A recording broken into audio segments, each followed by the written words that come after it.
You want me to do the video? Okay, I can. Welcome to chess, ladies and gentlemen.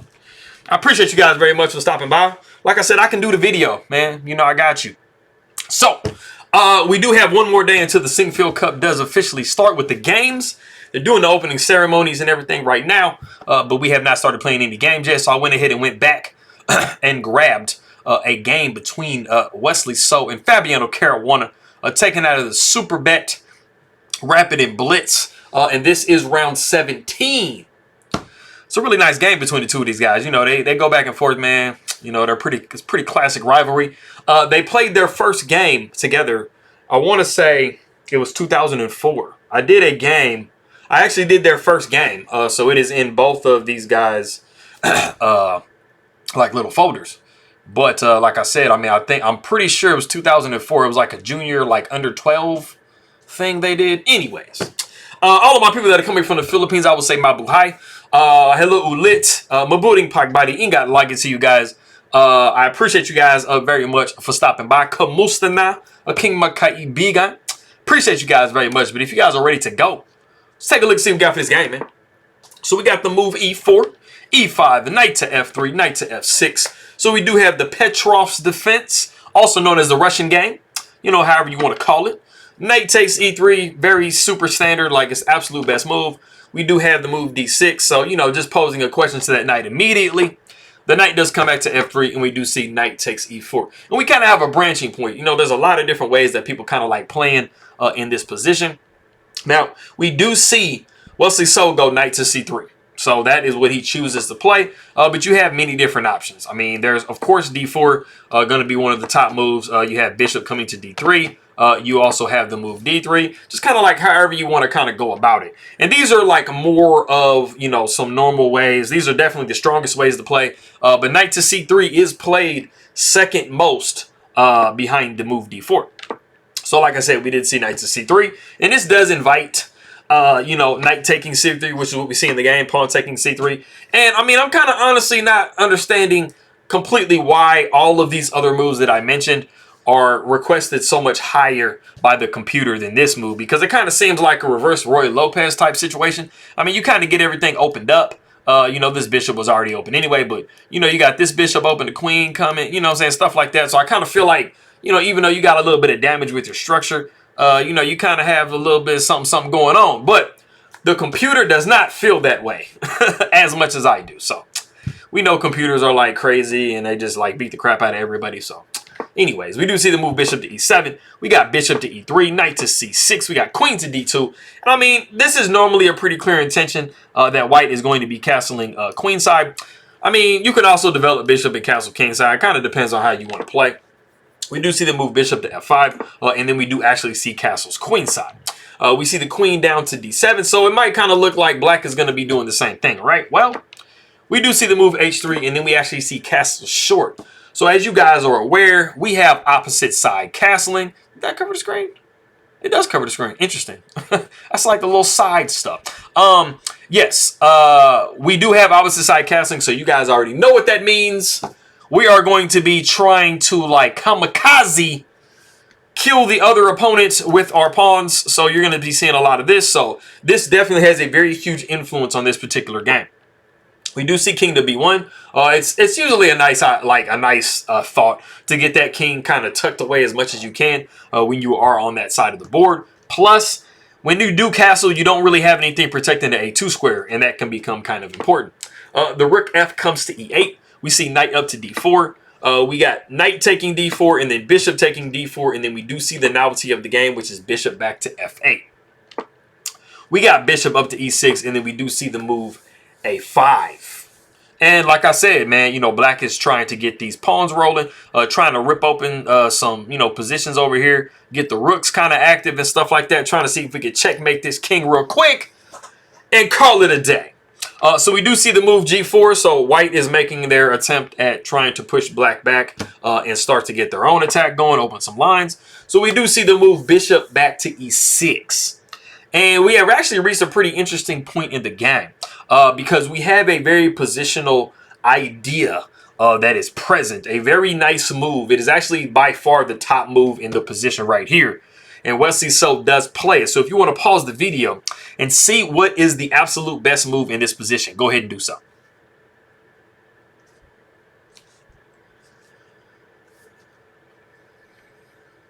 Okay, cool. So like I said, it is a very positional idea. You know, sometimes when you're playing chess, I get it, man. I've been playing chess for a long time.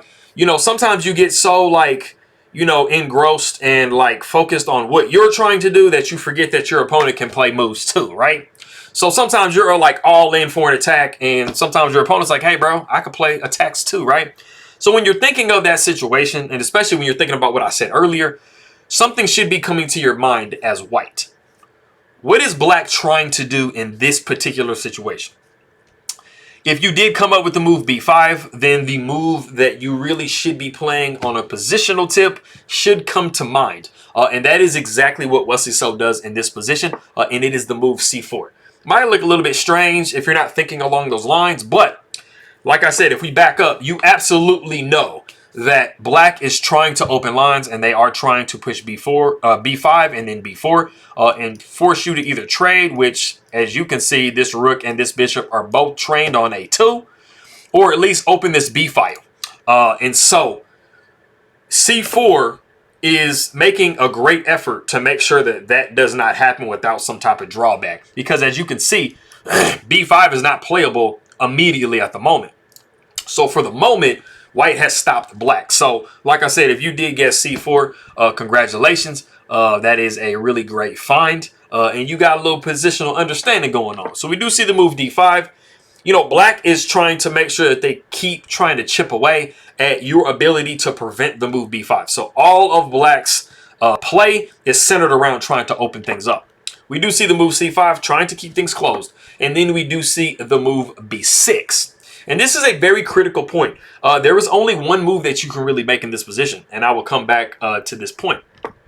The queen does come up to c3. We see pawn takes c5, bishop takes c5, and then we kind of see a little maneuvering. Queen goes to c6, the bishop goes down to d4, offering a trade. But black has gotten pretty much what they want with this open b file. The queen goes back to b7, and we're trying to say, hey, man, you know, we got like some rook swinging over here. You know, this open file is going to play to my advantage. Bishop comes to c5. We see bishop taking c5, queen taking c5. Rook e goes to b8, so we're threatening checkmate just immediately.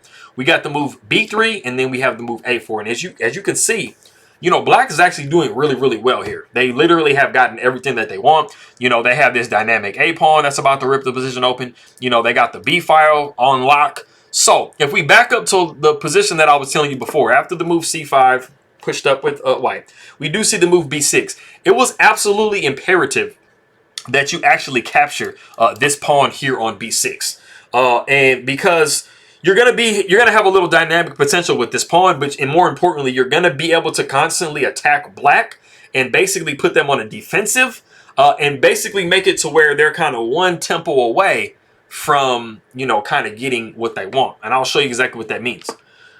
We would probably see the move c5. Bishop would go to e5. Bishop would come down to d6, offering a trade. You really kind of want to take that trade. Bishop takes, queen takes, right? So now we're attacking this pawn right here, but you actually push it. After the rook a goes to b8, you would see the move bishop to f3. And black is in not quite a pickle, but they are in a situation where things can get really dangerous really quickly. So like I said, you are constantly attacking black. You are trying to make it impossible to capture that pawn on b7. After rook e came to d8, you would see rook h to e1, and you basically have kind of made it really, really hard for black to do what they want to do. If you did see this here, this would be an absolute, like, not a horrible game losing blunder, but the whole idea with playing all of the moves that you got done playing for white is to try to tie black down to not be able to take that pawn, because you would see bishop taking d5, and you absolutely cannot go into all of these trades, because if the bishop takes here, this would be an absolute blunder after the queen takes. And then if queen takes, rook takes, and then the rook takes, of course, this would be back rank mate. So these are the issues that you have as far as that particular position is concerned. And as you can see, I mean, if you have this being the case, even up, you know, close to here or something like that, you know, b3 can be very successfully played, even back here, and you have greatly slowed down black's attack. But like I said, we did not see that. So we arrive in this position right here. As you can see, this is a much different position than I just showed you a second ago. We do see a rook up to d4. pawn takes b3, pawn takes b3. And I mean, you know, black is getting exactly what they want in this position. We do see the rook down to a7. We got king to b2. We see rook b to a8. And we do see the move rook to b1. We're trying to see if we can step to, you know, c3 or c1.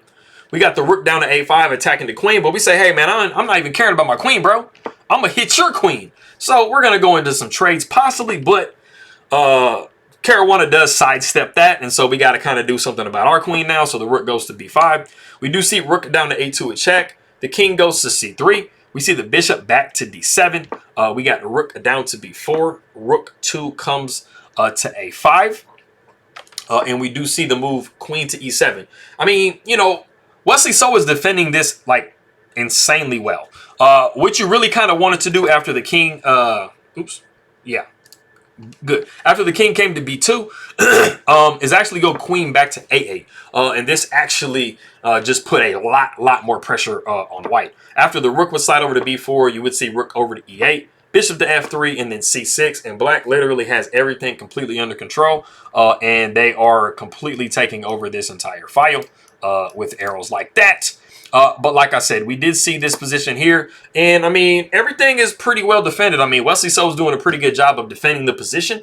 And, I mean, you know, there's nothing like hanging. Everything is going pretty good. So, you know, we kind of will see, you know, what happens coming up. We do see the move c5, putting a little bit of an attack on this rook. So the rook decides to slide over to f4. And we have kind of got into somewhat of a risky situation. We do see the move bishop to e6, which absolutely just defends the entire position. You know, we're kind of just tethered to this pawn, so we're good. We do see the king going down to d2. And the biggest theme that we see going into the end of this situation is trying to attack undefended pieces, which Wesley So has a couple of. The first thing we do is go queen to b8. And then we have the move king coming up to e3, but this does allow the really insane check. Queen goes to e5 with check. And the problem is you really don't have anywhere to go and still be holding on to this rook because, I mean, you can only really go here. But the problem is after we see the move king to f3, which is what Wesley So does, we see the absolutely, like, you know, basic tactic, you know, the discovered check, which is bishop takes g4 with check. And as you guys can see, no matter what white does, they are losing their queen next move. This is a very big recurring theme in games. Now, like I told you guys before, you know, it kind of started back here. After the king came down to d2, black sat there and thought, hey, man, what does white have that I could try to pick at? This undefended rook. So they go ahead and slide over with this. After the king goes to e3, we do see this. And we are indirectly attacking this undefended queen. So Wesley So got into a position where his pieces weren't very coordinated. He was kind of having some pieces that were undefended. And Fabiano Caruana is not the person that you want to do that against. And so he just really took advantage of that whole situation. So, like I said, we did get to this position right here, and Wesley So does resign the game. Like I said, you are losing your queen. You can always take this bishop, but, I mean, a bishop plus a pawn, I mean, you're trading for a queen. That's not something that you're going to win. You're just not winning it, man. So, that is the end of that game. Like I said, came from round 17. I appreciate everybody very much for stopping by. Maraming salamat aking magkaibigan. Paalam, and I'll see you guys next time.